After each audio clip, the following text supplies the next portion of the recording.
It is mentioned of in the Bible that there shall be a music that all people shall play and dance and sing with me. What other music could that be? Reggae.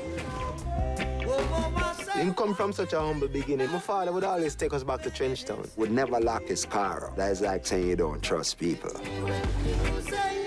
I was the one that he would call to get women out of his dressing room. I became his guardian angel.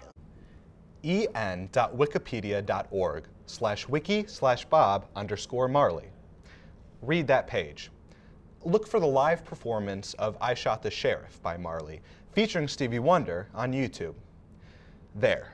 I spent over 2 hours in a movie theater watching the documentary Marley. You spent about 20-30 minutes on your computer. You've just won. Marley is a documentary about reggae legend Bob Marley, from his birth and youth in Jamaica through his final tour and eventual death due to cancer at age 36. This journey takes the viewer from a youth in Jamaica to a death from cancer. Did I already say that? Am I just repeating facts about the film without delving into greater themes or leading towards an eventual thesis? I am, only because this is the exact treatment Marley is given by the filmmakers. This documentary is very well constructed from a purely visual standpoint. They're sweeping, if wholly unnecessary, shots of the landscape of Jamaica. Archival footage allows us to view performances we may have never seen. The interviews are well done, with people who knew Marley very well. However, when you strip away aesthetics, this movie plays as an audiobook version of a boring biography of the singer. The most colorful interviews come from the various members of Marley's band, the Wailers. This makes complete sense given that they have careers as performers and knew Marley better than anyone, even better than his own children. The film touches on his poor performance as a father in a brief, fleeting moment with one of his children, who reveals he had many kids with many women. Somewhere there's an excellent film concerning what it means to be a star and a father, and why all the women he betrayed gave him a free pass. It's not this film, though. In the end, Marley is a movie solely concerned with glorifying the singer as a legend, which he is. The issue is that it does this in a very plain manner, by giving the basic beats of his life that one would assume real fans already knew. Even though the movie ends with a very uplifting tour of the world, showing how Marley's music still impacts many people, this documentary is not worth the price of admission unless you're a die-hard fan who never upgraded from dial-up.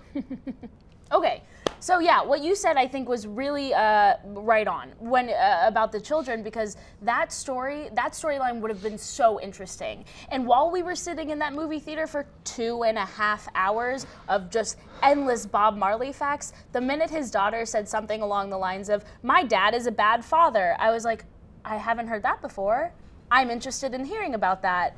And just never, that was it. That was the end of it. Yeah, I mean, because that's the one scene that I think has actual emotion in this movie, because it comes right at his death, with spoiler alert.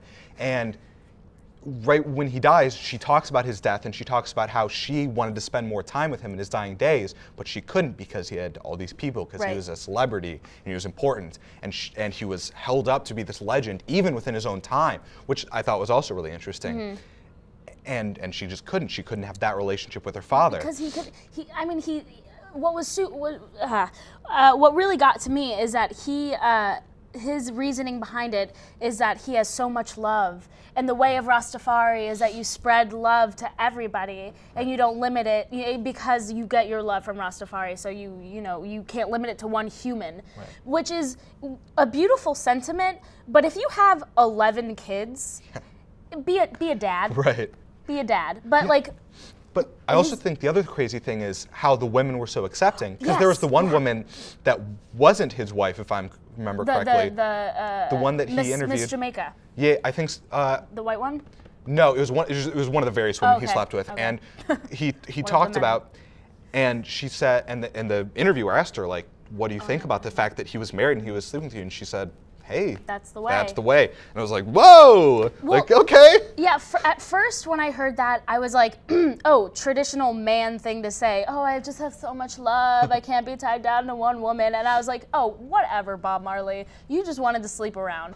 But then after hearing accounts from like his bandmates who would be honest, you know, Right. traditionally in like this kind of thing, the bandmates are the most telling. And like they would be honest, and they said he's a great guy. You know, he's a genuine sweetheart, and he's not a womanizer. And I was like, well, maybe that's just his way, and maybe it's a culture we don't understand.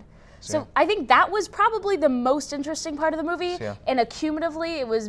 Like 2 minutes? Yeah, 3 minutes. If you watch this, you're good. You're good. You're good. You're fine. Just watch you don't us. see this movie. Don't see this movie. Not worth the price of admission. Sorry, Bob.